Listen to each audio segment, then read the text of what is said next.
I watched the Demons or Daemons. I'm not sure what you should say. A few weeks ago, for about the third time, which is it's my favorite one of all time, by the way.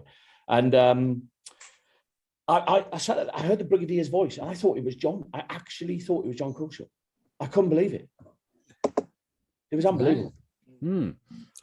Demons is very high ranking for me. Like I love the unit family. I'm lesser keen on some of John Pertwee's later episodes when he gets access to the TARDIS, because I really love the unit family. Yeah. I love the dynamic of everyone, and everyone's at their best in that episode. Yeah. I feel they clearly had a lot of fun. Yeah. I mean, how can you not, when probably around that time you didn't do as much fixed location work, and then they just spend all that time in Devil's End, you know? I feel like that would have been very fun to be on, you know? That's it. I said it in the documentary that we did. That's still yet to go up. But yeah. I say in that, like, I knew my way around. I've never been before, but I knew where all the locations were, of how much they utilized. It's a beautiful village, absolutely beautiful village, and it's great to hear that it's pretty much the same as it was 50 years ago. And I've got to ask the really dull question I'm sure everyone who's ever been involved with Doctor Who gets asked. Do you have a favourite episode, either one that you've done or one that you watched growing up as a kid? Do you have a favourite episode? Well, The Demons is my favourite. The Demons is your favourite. The Demons is my favourite. I absolutely love it. I just think it's got everything.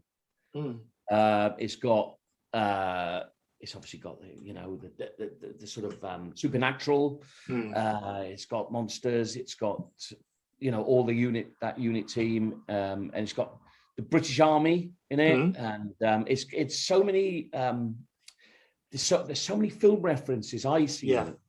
I mean, Jason the Argonauts and the Eagle Has Landed. I see in the Wicker Man and things like that. Even North by Northwest, with the helicopter. That's crazy. It's just tremendous. I feel like it holds up extremely well watching it nowadays because of the pacing, because a lot of the classic series, back in the classic series, this stuff wasn't designed to be binge watched. It was meant to be watched an episode a week. So nowadays, when you're rewatching some of the old stuff, when you're on like the War Games and it's like 5 hours long, it can feel a bit slow. But I don't think the Demon suffers from that. It's 5 episodes long, but I can sit for it in one viewing because they've always got something going on. Yes, it's very action packed, isn't it? And it's got lots of different threads to it. Lots, if you've not got like the Brig dealing with the Heat War, you've got the Master going and dealing with the townsfolk, and then the actual demon stuff itself. Right. And that's right. Yeah, it's a very good example of it's kind of the golden unit story. It's kind of the person. If you want a good taste of what this era of the show is like, watch the Demons. It's tremendous. It really is. I really feel like that's an advantage of having the Master as much as they did. He was always technically the B plot, but then you knew the B plot would always be amazing, if that makes sense. So sure, yes, absolutely. So whereas like a lot of others, of course, great actors who could do it, people who were theatre trained. It's always going to be good. Absolutely. Yeah, absolutely. And I guess then of your stuff that you've done, would you have a favourite amongst them? Yeah, I think the Devil's Footprints, which has only recently come out, is my favourite. Oh, it's not the Devil Hoofprints, is it? It's the Devil's Footprints, I'm sure it is. Because I remember that story as a kid. I remember reading it in a sort of ghost annual thing, and it spooked me out.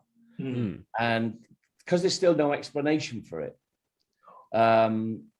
it's intriguing. And then so doing that story was a buzz doing that. That was my favorite without that. I think that's been my favorite. The Cyber one I enjoyed. Because it was a bit with the Atto Eels, that was fun to do. There's I mean, they're all great in their own different way, and it's great, working with different companions as well now, because we've got Sadie and we've got Daisy as well, and obviously John is on board as well. So it's great. Everyone is totally different and totally special in its own way.